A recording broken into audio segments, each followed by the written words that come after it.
Кожна незалежная дзяржава мае свае сімвалы і эмблемы.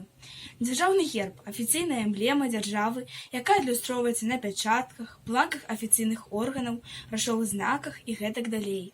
Дзяржаўны сцяг – афіцыйны сімвал дзяржаўнай улады, які ўвасабляе суверэнітэт дзяржавы. Ён вывешваецца на будынках вярхоўных органаў дзяржаўнай улады, пасольстваў, гандлёвых прадстаўніцтваў, консульстваў за мяжой. Дзяржаўны гімн – урачыстая песня, так як і дзяржаўны герб і сцяг з'яўляецца афіцыйным сімвалам той ці іншай дзяржавы. Зараз мы з вамі уважліва разгледзім усе часткі герба. Кожная дэталь мае важнае значэнне і дае наглядныя і ў той жа час важныя звесткі пра нашу краіну, пра наш народ. Першае, на што звярнем увагу, гэта зялёны контур тэрыторыі Рэспублікі Беларусь, як яна адлюстравана на геаграфічнай карце. Зялёны контур у залатых промнях узыходзячага сонца.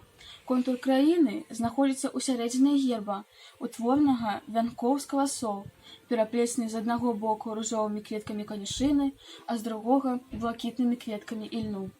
Вянок спрадвеку выкарыстоўваўся народамі як узнагарода пераможцу і васабляў перамогу. Разам з гэтым гэта сімвал памяці і непарыўнай сувязі сучаснікаў з продкамі. Канюшына – сімвал сувязі са стваральным светам жывёл, канём, каровай, авечкай, для якіх яна – лепшы корм. Лён – цудоўны матэрыял для адзення. Лён – сімвал пераўтваральнай працы, знак дабра і дастатку. Ніжэй контура граніцы Рэспублікі Беларусь змешчаны зямны шар з узыходзячым над ім сонцам і залатымі промнямі.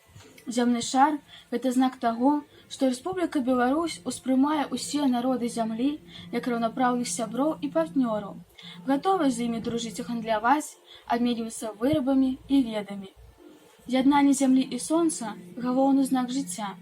З элементаў герба звяртае на сябе ўвагу чырвоная зорка. Пяціканцовая зорка – сімвал чалавека і чалавецтва, знак мужнасці і высокіх памкненняў.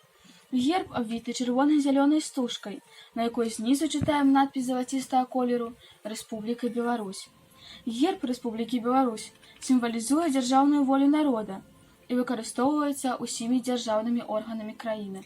Дзяржаўны сцяг адлюстроўвае істотна важныя звесткі пра нашу краіну. Наш сцяг, як вы бачыце, мае 3 колеры – чырвоны, зялёны і белы. Чырвоны колер са старажытных часоў служыць знакам сонца, сімвалізуе кроўныя повязі брацтва, барацьбу за справядлівую справу. Ён азначае высокае прызначэнне ў лёсе і перамогу. Зялёны колер – гэта колер прыроды, нашай карміцелькі, нашай першамаці. Гэта колер палёў і лясоў, якія здаўна займалі асноўную частку нашай краіны. Зялёны колер – гэта колер дабра, росту, развіцця, дабрабыту і міру. Нарэшце, белы колер – гэта перш за ўсё колер свабоды. Недарэмна лічаць, што назва нашай краіны Беларусь звязана з непахіснай воляй да свабоды. Сцяг Беларусі мае яшчэ адну важную характэрную рысу – гэта чырвоны народны ўзор, ці інакш кажучы, арнамент. Арнамент – гэта сімвалічны малюнак, графічны спосаб заклінання вышэйшых боскіх сіл. Праз узоры ці арнамент людзі выказвалі розныя пажаданні і запаветы яшчэ ў тыя часы, калі не існавала пісьменства.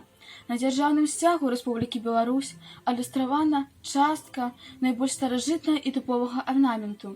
Работа была выканана ў 1917 годзе і належыць простай сялянцы Матроне Маркевіч з вёскі Касцелішка Сальскага павета. Арнамент сімвалізуе перш за ўсё працалюбства і працоўнае майстэрства, як перадумову кожнага шчаслівага лёсу. Прыгледзімся больш уважліва да арнаменту.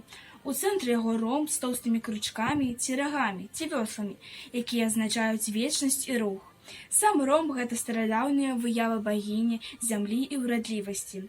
Разам з тым гэта сімвал засеянага поля. Такім чынам, беларускі сцяг расказвае гісторыю беларускага народа, заклікае да ажыццяўлення самых высокіх памкненняў да свабоды, росквіту і дружбы народаў. Гэты сцяг лунае над будынкам, у якім працуе прэзідэнт Рэспублікі Беларусь. Сцяг пастаянна ўзнят над будынкамі іншых вышэйшых дзяржаўных органаў.